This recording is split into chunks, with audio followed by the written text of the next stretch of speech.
Hello, friends. Good morning, good evening, good day. Chag Sameach. We're in the middle of Shavuot. If you are watching this, I'm Amichai Lau-Lavie, founder of Lab Shul in New York City, and I'm here with Rabbi Sharon Brous, founding rabbi of IKAR, and an old friend and a dear colleague in so many ways. And we, on this holy night, are partnering with the Jewish Emergent Network, with Reboot, with all of you to go deep into what these 10 commandments that we inherited are all about, and how do we relook at them in the middle of this pandemic crisis. And just as 21st century beings, taking another look at beloved heritages that ask us to take a closer look. So Sharon and I are going to look at the one that many of us love. Number 4, Shabbat, Sabbath, Shabbos, a source of so much joy and so much discord for so many people. And at this time, in the middle of this reality, Shabbat brings up a lot of questions of what a gift and a blessing it is and how it challenges some of our values and fidelities and choices. We're going to look into some of that. So welcome. We're glad to be in this conversation together. This is extremely weird. Let's just acknowledge that. And it's extremely beautiful that we are able to be here, open up the texts and open up our hearts. So, Bruchim Habaot, welcome. Sharon, over to you. All right, welcome everybody. We are going to start by sharing with you a beautiful poem that you may have come across that was written by a reverend named Lynn Unger that came out just at the beginning of our quarantine as the force of the pandemic was just starting to hit here in the United States. And this is a text that touched both Amichai and me very deeply, and we wanted to launch into our discussion of Shabbat by first putting forward this thought. So I'll start and then turn it over to Amichai. Sure. From Reverend Lynn Unger, this is Pandemic. What if you thought of it as the Jews consider the Sabbath, the most sacred of times? Cease from travel, cease from buying and selling. Give up just for now on trying to make the world different than it is. Sing, pray, touch only those to whom you commit your life. Center down. And when your body has become still, reach out with your heart. Know that we are connected in ways that are terrifying and beautiful. You could hardly deny it now. Know that our lives are in one another's hands. Surely that has come clear. Do not reach out your hands, reach out your heart, reach out your words, reach out all the tendrils of compassion that move invisibly where we cannot touch. Promise this world your love, for better or for worse, in sickness and in health, so long as we all shall live. Amen. Amen. You know, the first time I saw this poem, I was so struck by the way that this reverend, in trying to help her own community understand the strangeness of this time, drew upon our most sacred and central practice. And I was so grateful for her perspective because Shabbat has for so many years since I started to really become observant in college, has been that for me. And then to take this time when we were so conscious of what we had lost and all the things we couldn't do and all of the ways that we were living in this place of like profound uncertainty and loss, and to turn it into this sacred time was so eye-opening and so beautiful and powerful for me as a Shabbos observant Jew to read and to encounter. What was so beautiful about the poem is that it really gave us not only the sense of making sense of this time, this grand Sabbath that we're in, but also for me and many others gave us Shabbat. Like so many people are like, it's Blur's Day. And I'm like, yeah, but then comes Friday and Friday is different. Shabbat is different. People who don't have Shabbat, and there's so many people, Sabbath, are feeling it. Like there is no distinction. So I'm so grateful for Shabbat and for what it gives us in the middle of all this. And I'm glad, Sharon, that you and I got to put our focus on Shabbat. So let's look at the Torah. This is the Exodus version of the Ten Commandments. Of course, there's a one in Deuteronomy and Devarim that's a little different, especially on Shabbat, but Zachor v'Shamor. But let's look at this version, because that's what is going to be read in a synagogue near you that might be open now on Shavuot morning. So do you want to read us through Shmot? Should we just read it? Yeah, let's read it. All right, let's start with the Hebrew. זכור את יום השבת לקודשו. ששת ימים תעבוד ועשית כל מלאכתך. ויום השביעי שבת לאדוני אלוהיך. לא תעשה כל מלאכה, אתה ובנך וביתך, עבדך ואמתך ובהמתך וגרך אשר בשעריך. כי ששת ימים עשה אדוני את השמיים ואת הארץ, את הים ואת כל אשר בם. וינח ביום השביעי, על כן ברך אדוני את יום השבת ויקדשהו. Sabri. Chaim. Okay, so remember the Sabbath day and keep it holy. 6 days you shall labor and do all of your work, but the seventh day is a Sabbath of the Lord your God. You shall not do any work, you or your son or daughter or male or female slave or your cattle or the stranger who is within your settlements. For in 6 days the Lord made heaven and earth and sea and all that is in them, and God rested on the seventh day. And therefore, the Lord blessed the Sabbath day and hallowed it. Hallowed, such a great word. Hallowed. Hello. Vayikadshehu. So, go ahead. No, I'm just like, I love, and this is not what we're going to talk about tonight, but at some point, I know we've done this before at one of the Reboot Shabbats, how rich it is that this version of Shabbat is Zachor, and it's because God rested, we rest. And then Dvarim gives us Shamor, and it's because of leaving Egypt. So it's like all these, the human dignity in the divine image, the remember, the keep, the beauty of this commandment in its various manifestations gives us, I think, what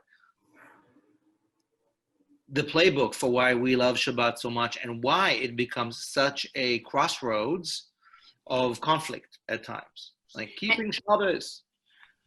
And speaking of crossroads, so the way that we wanted to enter this conversation is by learning out a text together that we chose that comes from Kohelet Rabbah, from Midrash to the book of Ecclesiastes. And so what we'll do is, why don't I take us through the narrative, and then I would love to learn it out with you, Amichai, and see what we can draw from this text that might specifically speak to the challenges of this particular moment and some of the struggles that we're having and that we see happening in the community.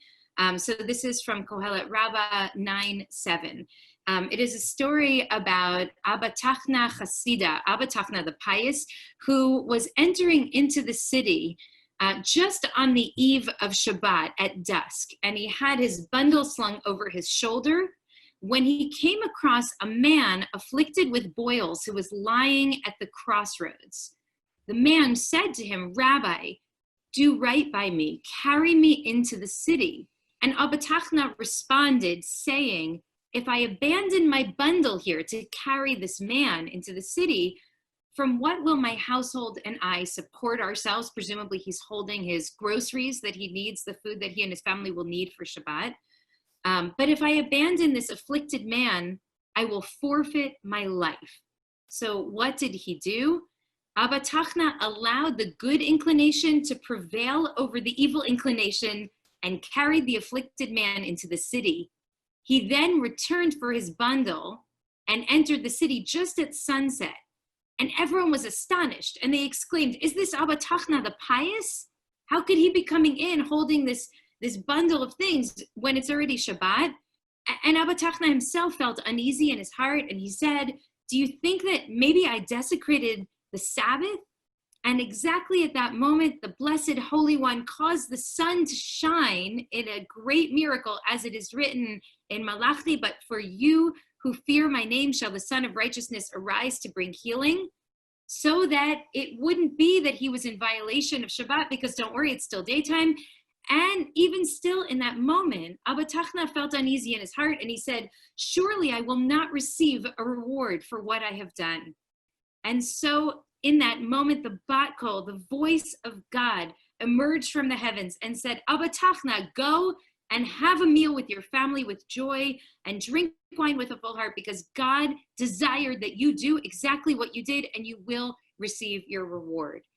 So I love this story so much, and I want to work through it with you, Amichai, and think together about what the challenges are here. I mean, one of the first things that I'm most struck by here is the idea that the author of this text holds that Avatachna and we really hold multiple fidelities, that there are many layers of commitment that we're all holding. And in his case, I think there are at least three. On one hand, it's his commitment to his own halachic practice, his relationship with the Holy One, and his relationship to a sacred community that has a kind of shared practice in which Sabbath observance is at the heart of it. And you don't violate that really for anything.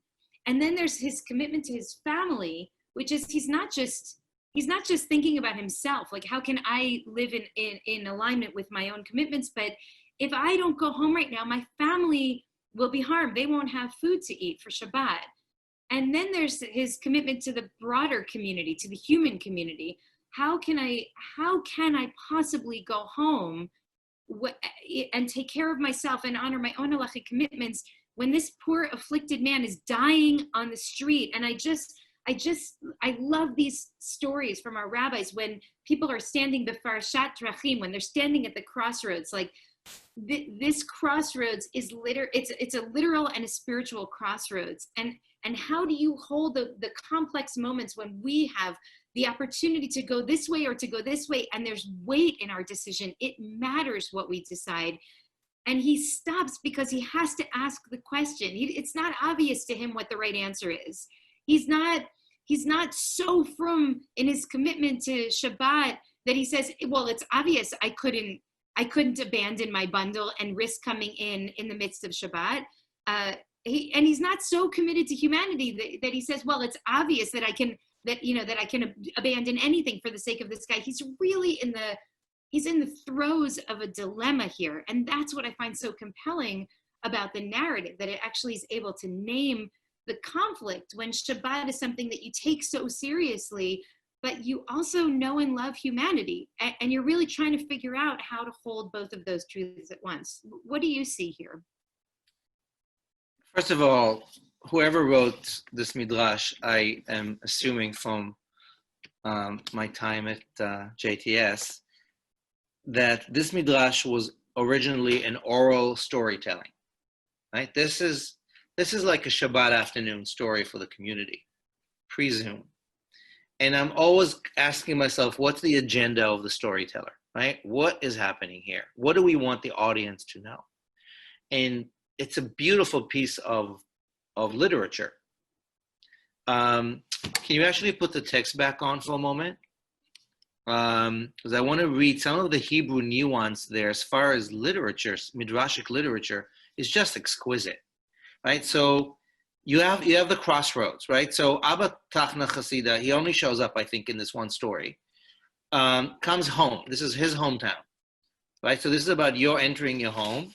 And Erev Shabbat im Chashecha. This is the magic hour, right? This is the crossroad in time. Mm-hmm.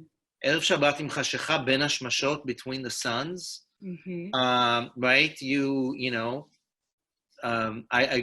home I grew up in the Orthodox home in Israel, that time, Erev Shabbat im Chashecha, is both the magic hour, mm-hmm. Shabbat's almost here and the sun is going down. It's also the height of stress. Right. The height of stress, because everything has to be done in time for Shabbat. In my German Jewish family, from my mom's side, there's a word for this time, just for those 2 hours before Shabbat. It's called hetz, H-E-T-Z. It's like you're so hectic, because you're a German Jew, it means you're OCD, and everything has to be done by the thing, and by the time the siren of Shabbat, everything has to be done. Like, and you're like, Aah! So Erev Shabbat im Chashecha is already a time that is about the tensions between Oneg Shabbat, the joy of Shabbat, and getting it all right, the law and the love. And this guy, like you said, he's just coming home. There's a threshold. And chavilato munachato al ktefo, he's got baggage, the mortal coil. V'matza mukeh shchin echad. somebody afflicted with shchin, like one of the plagues of Egypt, but like a disease, an infectious disease, right? The guy is just laying down out there in the crossroads. And notice what he says to him, Rabbi, asei mitzedakah. But in English is, do right by me, which is like, it's a good translation, because tzedek and tzedakah, righteousness and charity, but asei mitzedakah, v'achniseni la'ir, it's like, right, what do you do before Shabbat? Tzedakah. By the way, the original translation in Sefaria was "do me a favor," and I changed it to "do right." Got it. Okay. Because I wanted to capture that, like, this is a tzedakah, right, in the fullest sense. Do right by me. Right, Rabbi.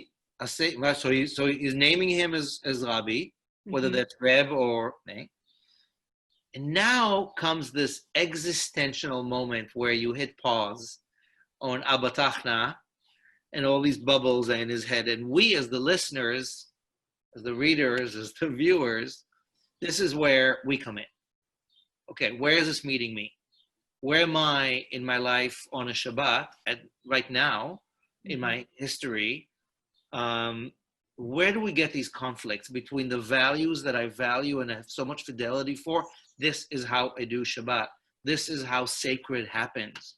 These are my regulations for regulating my life. And then, oops, that.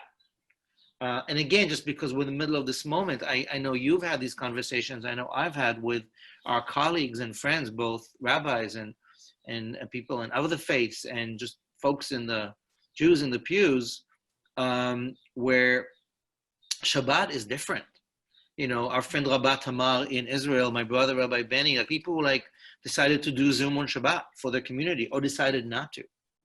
You know, Orthodox, conservative, like, how do I negotiate this thing where I need this lifeline, whether it's to pray or to sing or to meditate or just to see each other, or Shabbat is off screens, right? So this is a 5th century CE, or maybe a little later text, that we're in the same crossroads of, I don't know. So that's initially where I go. It makes me think about the times in my life where I was Mechalel Shabbat, where I transgressed for the sake, as you said, of a human value of either pikuach nefesh, really taking care of one's soul and body, or taking care of someone else, which is what's happening here, which is so rich, both about Shabbat, but also about our choices of sometimes risking our own well-being or that of our families for others, which we're seeing so many examples of right now. That's just my initial read, just looking at, just freezing at the moment where Abba Tachna has to make the decision. Oh my God, what do I do? And clock's ticking. Hey, it's Shabbos. And he's like, what do I do? Right? So this story is so genius because it's got that tension, right? It has like the dramatic music is. Yeah, it's so interesting that you raise this issue. Like, in a way, I think that the text is calling us to ask this question: to whom and to what are you loyal? And in some ways, thinking of that, it made you think right away about the couple of moments when you've had to be Mechalel Shabbos, in a way, when you found yourself breaking the norm and breaking the rules that are sort of the centerpiece of your religious life. I realized that, there's been one moment in the last 25 years when I've gotten into a car on Shabbat. And it was because a person who I love very much in our community found out just as Shabbat came in that her son had tragically died. And I was confronted with I found it out as we were lighting candles and thought, now I'm not going to even call her until 25 hours from now, and she's not going to have me there to be her rabbi and hold her in this moment that's the hardest moment. And it was a hard call for me because that's not something I do. And in some way, going to be with her that night, it felt to me like it was the most rabbinic thing I could have done. And it reaffirmed for me my commitment to Shabbat. Like the fact that I don't ever do that. And so in a way, the exception proved the rule for me. I wonder if that, if Abba Tachna had a piece of this in him as well. Like, you're not usually confronted with a mukashchin at the crossroads. Like, usually you don't have a man afflicted with illness and virus who is begging you to compromise your own core commitments in order to lift up his humanity. But when you do, and then you make that choice, it doesn't undermine the system, in my experience, so much as it affirms the system. I wonder if you've had that experience too, because it's totally counterintuitive. Like, it didn't say, well, now that I violated Shabbat, there's no more Shabbat. It was like, okay, this is a once in 25 years exception that happens. And it only shows how seriously I take it in a way. Yeah, absolutely. And I think it also, what's so great, we'll get to the story where the divine reality is like, yeah, we're just going to extend the light a little longer because that's how flexible it is when you come from love. So Shabbat here even changes as a way to say, be flexible, right? In some way, we'll get to that. I'm thinking there's two stories that I'm thinking of from my past. Briefly, the night my father died, and I was in Costa Rica officiating a wedding to dear friends, and it was a pre-Shabbat wedding, like one of those like Lecha Dodi, Chuppah, and then the sun was going to set, and there was going to be dinner and Shabbat. It's just like the classic old Friday afternoon into Shabbat. And I'm in Costa Rica, and as I'm there about to set the chuppah, I get a text from my brother who says, get on a plane now to Jerusalem. Abba's in hospital. He was old, and it was not unexpected, but, and I texted back and I said, I'm about to officiate a wedding, and it's Shabbat in a second, and I will text you back. And as soon as the wedding was over, 45 minutes later, the first thing I do is turn on my phone with like the broken glass in my hand, and Baruch Emet. And I said, okay, I'm going to leave this wedding, obviously of dear friends, and I'm going to go to my room, and I'm going to get on Amex, and I'm going to get on a flight to Jerusalem right now. And of course, Shabbat was out the window. It was like, there was not a question. It's like Baruch Emet, Pikuach Nefesh. So that's one moment that I really remember. And I want to just mention a moment from now, like the first Shabbat when Unger's poem surfaced. And I think we used it at our Sabbath Queen online. We were all on screen and scrambling on Zoom. And I was at work, hundreds and hundreds of people. And I was like, and now I need to lead tefillah. And I'm freaked out. And I'm in the middle of all this, standing right here. And I said, okay, you can do this.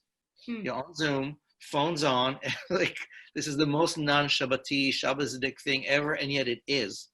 Lean in. People need this. You need this. And I remember standing in the moment of like Lecha Dodi, and I gave the kavanah for boy b'shalom, and I was sobbing. But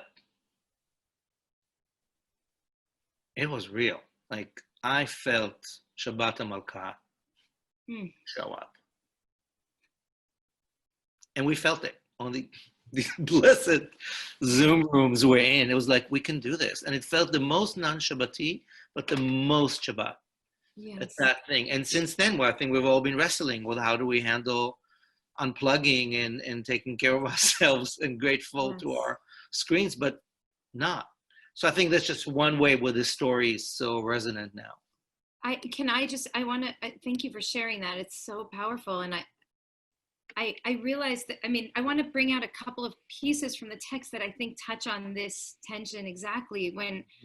First, the way that the language of the text is that it says, V'imlich yetzer tov al yetzer ra. Like his good inclination. What? Himlich. Yes. Himlich from like the royalty of Shabbat, like Shabbat HaMalkah. So and that actually, what is his evil inclination in this story? His evil inclination would have been honor Shabbat, leave this poor guy on the street. But the Yetzer HaTov, the good inclination, is no. Sometimes you have to do the thing that's right for humanity. And what I'm really touched by is at the end of the story. I don't want to rush us, so go back if we need to, if you want to bring something sooner. But at the end of the story, he feels terrible. Even after God has changed nature to make it so that he doesn't have to choose one of his fidelities over the other. He can hold multiple fidelities. He can honor his family and his halachic observance and his care and concern for humanity. But even still, he feels terrible about it. And so then what happens? Then the bat kol, this beautiful feminine divine presence, has to come out and say, listen, my child, it's okay. It's okay. Like, you can still have joy and you can still have a full heart. I know what you did was right because you did it with love. And I don't feel dishonored by you. And even more than the bat kol's response, I resonate to his unease, right? Because none of this is simple. I think if it's too easy, then it's not real, right? Like, how do you hold something that's precious, this precious treasure, and sometimes find a way to really live into the complexities of the multiple demands that are being placed upon you, and feel good about? I mean, we don't like to feel uneasy, but the feeling of unease is actually a reflection that we are holding the love. I mean, we're holding love for multiple things. And so at once, multiple truths at once, multiple beings and entities at once. And I feel that unease profoundly now in this time, when I feel again and again that as a rabbi, I'm being asked to step into spaces now that are really uncomfortable for me, given my own personal halachic practice. And also I understand why people need to see their rabbis. And I understand why people need to find a way to connect with 9 other humans so that when they say Yikadal v'Yikadash Shemei Rabbah, somebody says amen in real time, and they don't have to put their grief off for 2 years or longer, who knows, until we're able to gather in the room again. So I feel, in a way, it's an affirmation of how much I love the system, that I feel the system stretching, and even as I sometimes allow it to stretch, feel uncomfortable with it being moved at all, with these boundaries moving. I have the craziest memory that just came up. How old am I? I'm like pre-bar mitzvah. We're in Jerusalem. We're visiting my cousin Mickey, who's like Haredi, gotten way more Haredi since then. This is the 80s we're talking about. There were a lot of protests in Jerusalem in the ultra-Orthodox communities, in the neighborhoods, against driving on Shabbat. Like, do you or don't you drive on Shabbat? So Shabbos, like these, like, a lot of guys on Shabbos would go out there and like throw stones at cars at Kvish Echad, the big thing. And there was a known thing. I remember visiting, I think my Aunt Judy was staying at Mickey's in Mattelstoff or something, and my mother and I went. No, I'm a little older actually. I'm 16. And there's the Shabbos candles all set. This is like Friday, 2 p.m. And I kid you not, Sharon, there are some rocks set aside on the table next to the beautiful silver tray with the silver candlesticks all ready to go. And I remember asking, what's that? And they're like, that's for the demonstration tomorrow. Like, we're ready. Like, you sanctify these rocks because they're going to go there and they're going to throw rocks to say, save Shabbat. Shabbos. Right? And I remember at 16, I'm a religious kid at that point, Orthodox, thinking, wait, run this by me? So you're like, somebody went and got those rocks like they're kids, and that they're here, and we're going to do Shabbos, and then we're going to go out, and we might hurt somebody by throwing stones at rocks because we're protecting Shabbat, right? So talk about a twisted shadow to this beautiful story of like, how do we love what we love and fight for what we love, defend what we love? I mean, I'm thinking of all the people across the world whom houses of worship or minyanim or sanghas, and, you know, are so important. I get it, right? It doesn't work for everybody online. A lot of people don't have access online, which is why in Borough Park and Williamsburg and in the South, people like insisted on going to religious services together, even at the risk of them and others. And I judge it. We judge it because we know that health is the priority here. Like, you want to not be an afflicted person. And at the same time, I get the urge to risk your life for something that you consider holy. And I guess for us, the question, as dare I say, as humanists, as people for whom human dignity and justice and the beauty of tradition is interwoven, how do we step up at this point? And how do we stretch our loyalties, whether it's about Tech Shabbat or whether it's about our fidelity to our religious paths as we've known them, and now how we need to adjust. Mm-hmm. And that, that's like when he's thinking like, oh, what do I do? Like, that's you deciding to drive that night for someone else's soul, or getting on screen, or me getting on the plane, or whatever. Like, there are these moments, I'm sure everyone's with us right now studying, whether it's about Shabbat or other times, we have these crossroads of mm-hmm. conflicting values. And, I like to go from the and or to the both and. But it's not always so easy to be in both and. Sometimes it really is crossroads, mm-hmm. outside, inside.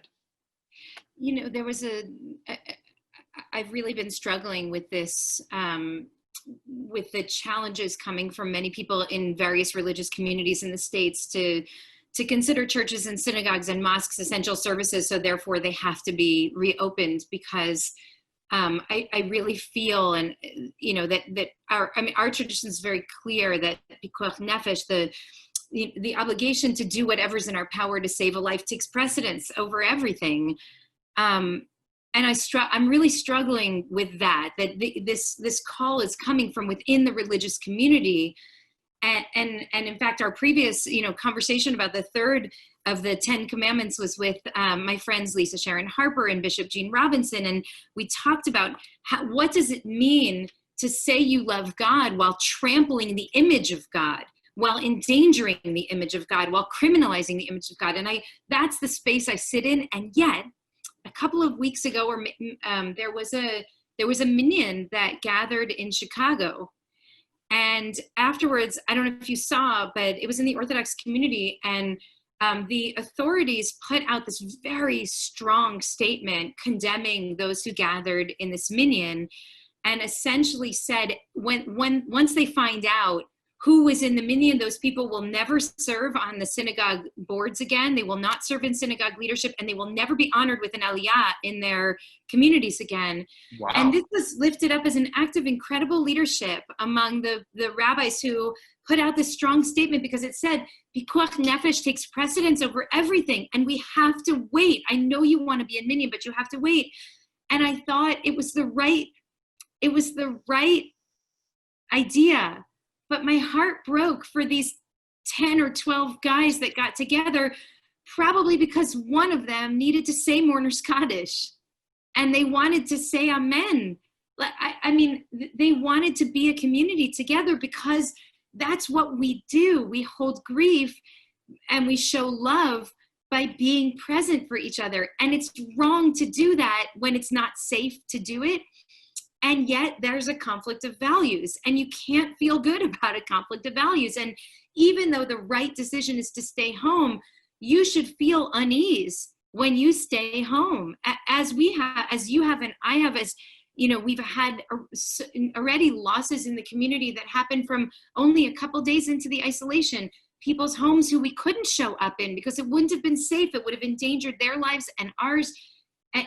Shiva Minyanim, Zoom funerals, like these things that's not the way it's meant to be. And yet, you have to do it because that's the only way that we can be together now.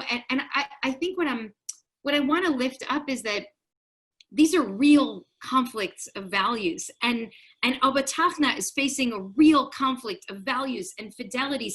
And ultimately there is a right choice. It would have been wrong for him to leave that man dying on the side of the street instead of lifting him up and giving him dignity. And maybe that man died 5 minutes later, but he was loved in his last 5 minutes of life because this pious religious person honored him and honored his humanity by being willing to risk the mockery of the entire Shabbos observant community in order to lift up his humanity. But it doesn't feel good. Right? He made the right decision. There would have been a wrong decision if he had left that poor guy there. And yet he's filled with unease. And in a way, I feel I want to I love that Reverend Lynn Unger blesses us that this time should feel like the Sabbath. And I also bless us that we should be full of unease right now, because this is not easy. It's not easy to make the call when you have a real conflict of values and you have to determine, if you're going to get on the plane, which requires pulling out your credit card, making plane reservations, flying on Shabbat, and getting to be with your family after your father's death. It doesn't feel good, and it shouldn't feel good, because the unease is part of what is the ultimate affirmation of your love for the tradition. It doesn't feel good when you're called to those few rare moments where you have to do something that's not in accordance with your practice, and yet that is the demonstration of your love for the thing. Absolutely. What's so beautiful about it, Sharon? I'm thinking about like the overall of the Aseret HaDibrot, the 10 Commandments, this notion that the first 5 are really about Ben Adam Lamakom, about human and the divine, and then the others are about humanity and I and thou and face to face. And Shabbat is really about both, because we have this notion of not just sacred space, but sacred time, which is why this midrash is so beautiful, because it's about the crossroads of city and outside city, but also pre-Shabbat and Shabbat. Mm-hmm. It's about place and time, space and time, Heschel's cathedral in time and Shabbat in space, and like this. So this is in the story. But also, if you notice in the Hebrew, when the man asks him, when the how do we say it in today's language, the person who's been infected is asking him to take him in, it says, Aseh mitzdaka. And then now notice in the Hebrew, so as he's thinking out loud, he's saying, Imani maniach chavilati, if I drop my package, mechan et parnes ani uveiti, where are we going to eat? Mm-hmm. And if I drop this guy, then ani mitchayev ben nafshi. It's about me, my house, my soul, my family. Mm-hmm. This is about me. Then he's doing this little juggle of like, what? I'm going to let the Yetzer Tov, that voice inside of me that takes care of others at the expense of just me. Mm. That altruistic voice of Chesed wins.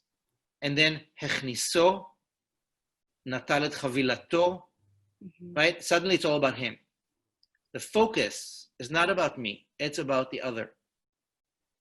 And so something in this Hasida's guy is like, okay, this is not about me. It's about we. It's about us. It's about other.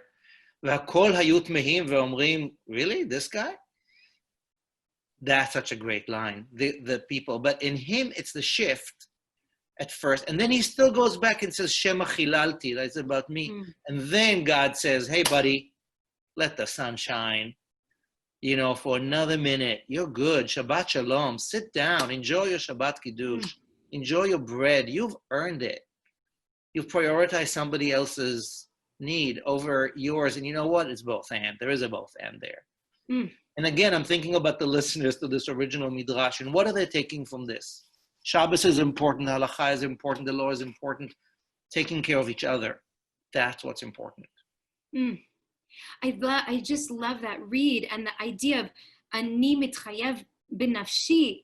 What is he actually abandoning? I mean, on the pshat level, if he leaves this bundle of groceries, he's abandoning his family and their ability to eat on Shabbat. But if he leaves this guy, he's abandoning the guy. And his soul. He doesn't say that. He says, I'm abandoning myself. Like, how could I live in the world as a person who has abandoned a dying man or a sick man on the side of the street?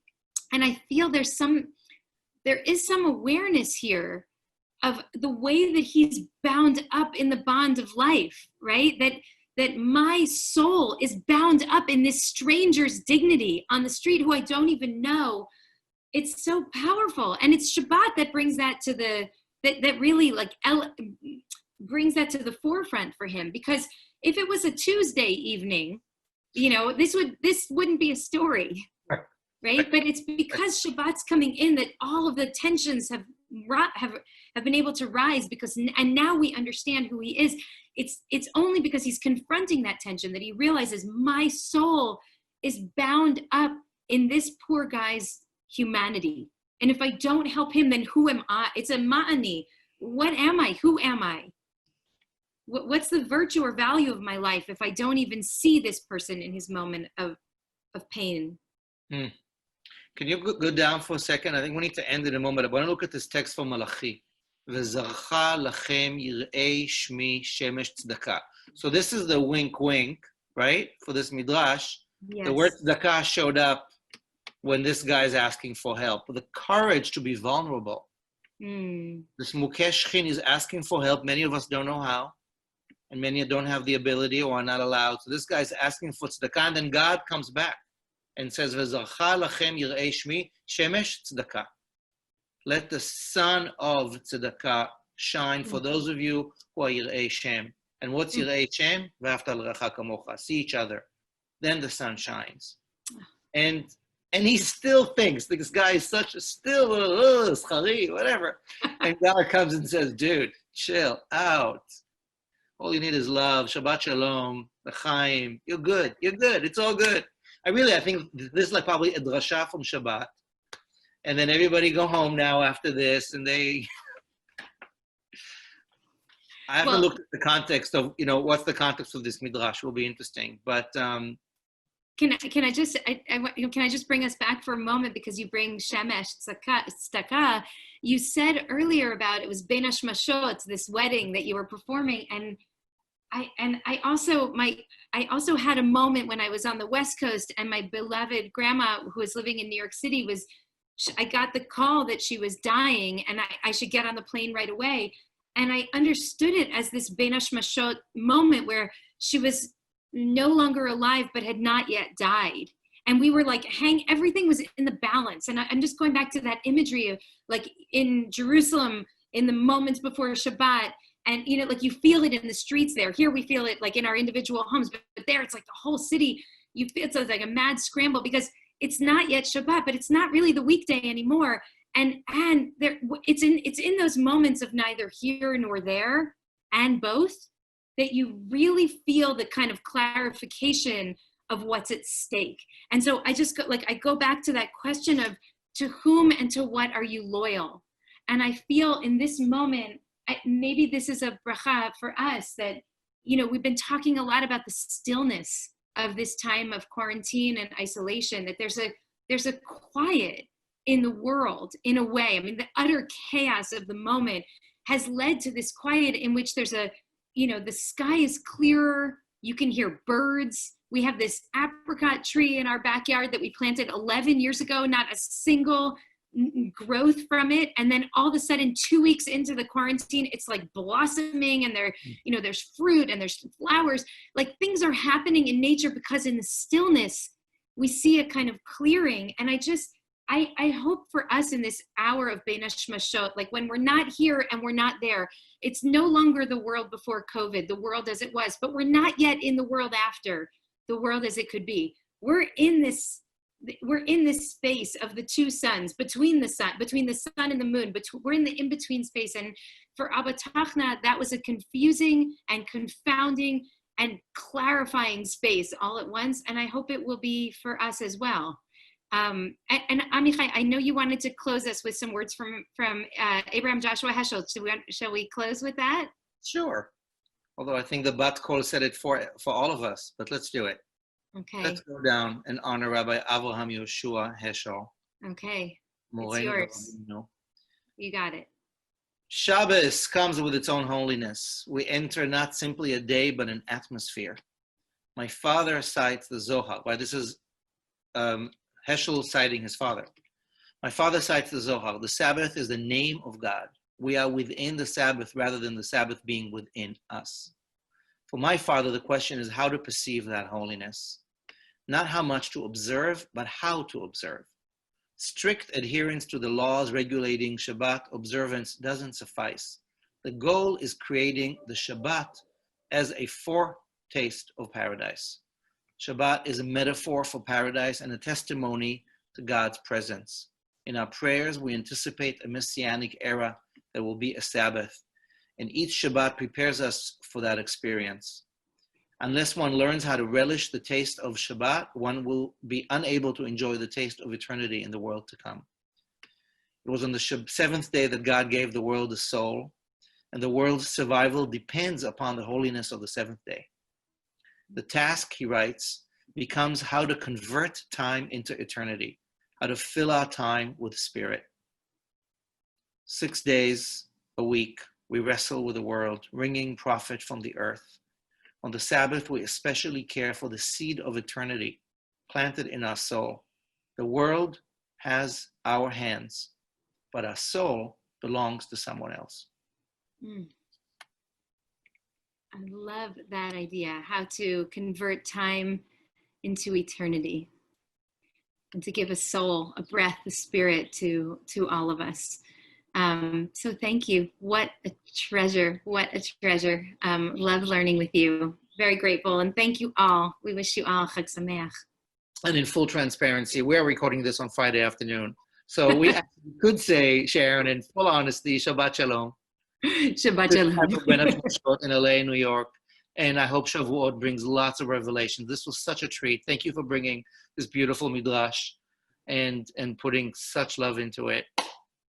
Chag Sameach. Much love. Chag Sameach. Your time. Thank you all.